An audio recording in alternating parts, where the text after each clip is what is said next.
Hello, welcome back to Woodturners Journal. I'm Jerrod, and today we're not going to really be doing a project. Instead, we're going to be drying a piece of wood, and I'll show you a simple way to dry a piece of wood. I don't know if this is going to turn and work, but if it does, I think it's going to be awesome. This is a piece of, it's called desert sage, and out here in Las Vegas, it's hard to come by wood. We don't have trees growing a ton. There's only, like, most of the trees that grow here are pine and stuff in people's yards, and nobody, like, they don't grow fast and fall down like they do out east. So it's harder to come by wood. We don't have a big forest area. So I have a buddy that is always looking for wood for me. Anytime he goes anywhere, he goes to Utah, he goes to California, he's always searching for wood for me because he knows how hard it is to come by it.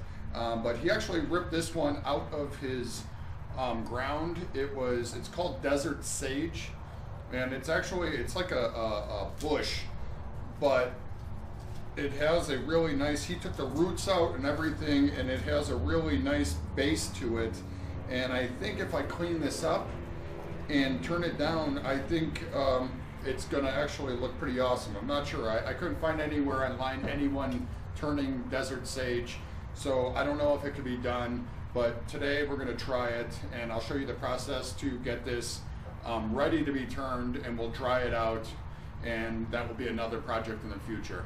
So it's going to be a little bit challenging because I don't own a bandsaw, and a bandsaw, he gave me the roots and everything to this, and a bandsaw would be a lot easier just to knock all this stuff off.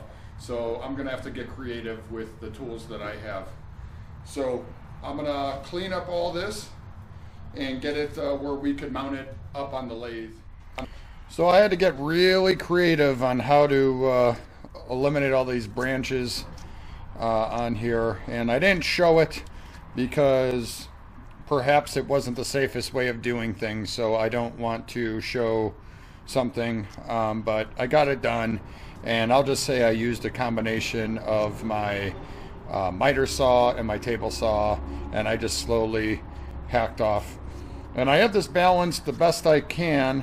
And I have a razor sharp bowl gouge is what I'm going to use. And I'm just going to slowly start trying to trim off all this. I just slowed down the speed because it was vibrating quite a bit.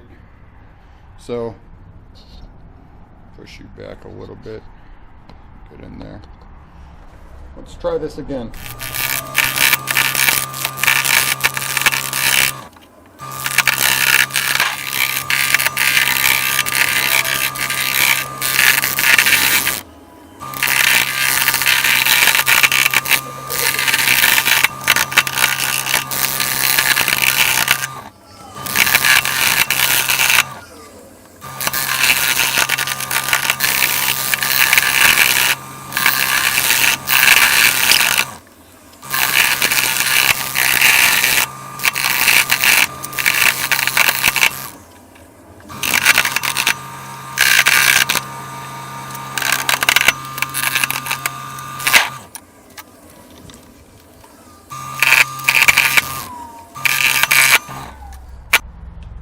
I had to trim off some edges trying to make it straighter, and then I remounted it and I flipped it around the other way. So we'll continue on.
So right now, that's as low as I'm gonna take this. That's as far as I am. It's still pretty heavy. I could tell this is really wet because this little thing is pretty heavy.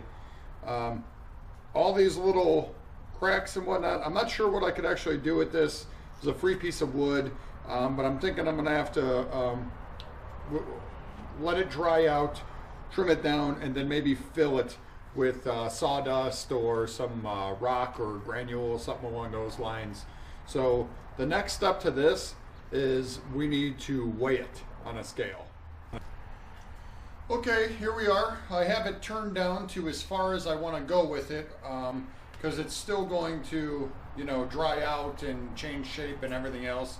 And it's not really that big, and there's still some cracks and everything, but I have some ideas for a project that I think will come out really cool.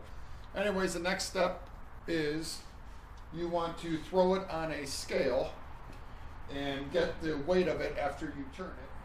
So you could see that the weight of it is 2 pounds, 4.2 ounces.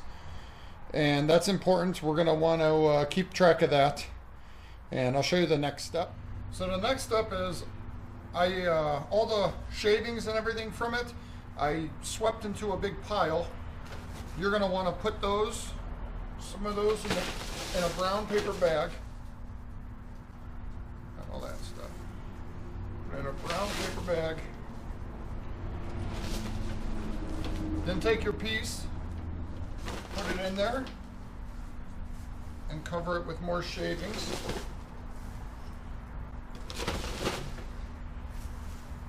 And what that's going to help do is make it so it doesn't dry too quick. If anything dries too quick, it's going to definitely crack on you, and you don't want that to happen. So this kind of will help it dry at a nice, even pace. So this step is actually very important.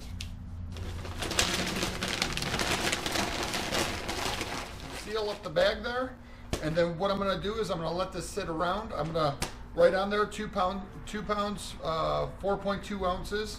I'm going to put today's date, and then we'll come back in 2 months. Well, I'll end up coming back in 2 months, and I'll take a reading of the weight again. Then I'll let it sit for another 2 weeks and come back and take a reading. When it stops changing weight, that's when you know it's completely done and it's dry and it's ready for your project. Thank you for watching my video.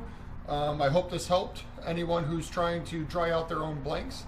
And don't forget to subscribe to my channel, Toth092, and check out my website, woodturnersjournal.com. I'm Jerrod Toth. Thank you so much.